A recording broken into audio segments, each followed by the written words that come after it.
Dans le fond, la Nuit des sans-abri, c'est un événement où on peut regrouper tout le monde pour justement passer un beau moment festif, cohabiter, vivre dans l'espace public, tout le monde ensemble.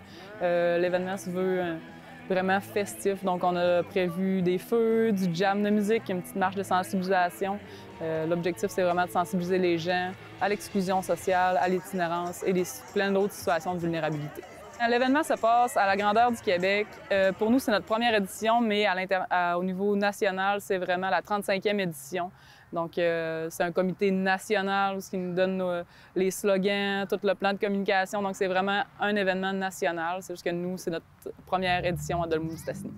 Notre porte-parole national cette année s'appelle Samian. Il vient de mettre en ligne sa chanson « L'itinérant ».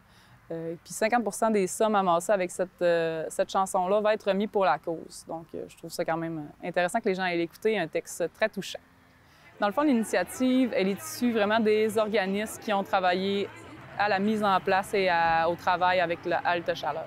Donc, plus ça allait, plus les gens, les citoyens faisaient beaucoup d'appels aussi bienveillants envers les personnes qui vivaient l'itinérance visible. Donc, il y avait des questionnements, tout ça.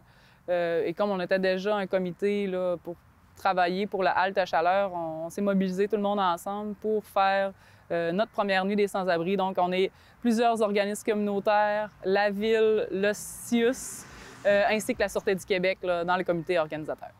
Le déroulement de la soirée, on attend les gens à partir de 18 h. Le mot de bienvenue, ensuite, on va avoir des boissons chaudes, du dessert, des instruments disponibles pour jammer, une marche de sensibilisation, ensuite, feu de joie. Donc, c'est vraiment de partager l'espace avec toute la population. J'espère qu'on va avoir la chance de refaire cet événement-là.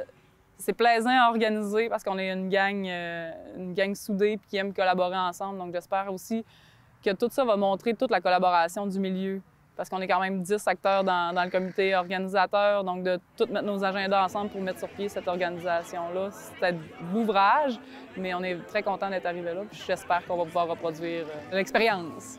La NSA, c'est vraiment un événement apolitique. Donc, on invite les gens en tant que citoyens. Donc, il n'y a pas nécessairement de personnes qu'on veut mettre plus ou moins en lumière.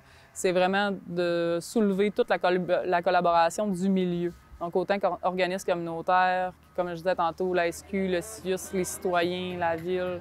Donc, je n'ai pas envie de mentionner nécessairement quelqu'un en particulier. Là. Je pense que ce qui est important là-dedans, c'est vraiment l'effort collectif qu'il y a derrière cet événement-là. Le moyen de faire une différence auprès des gens qui vivent ces vulnérabilités-là, c'est vraiment d'être bienveillant envers eux. Je dirais de ne pas oublier qu'il y a des humains derrière ce qu'ils vivent présentement. Donc, il n'y a pas de geste vraiment gagnant. Je pense que juste un sourire, des fois, peut être une différence.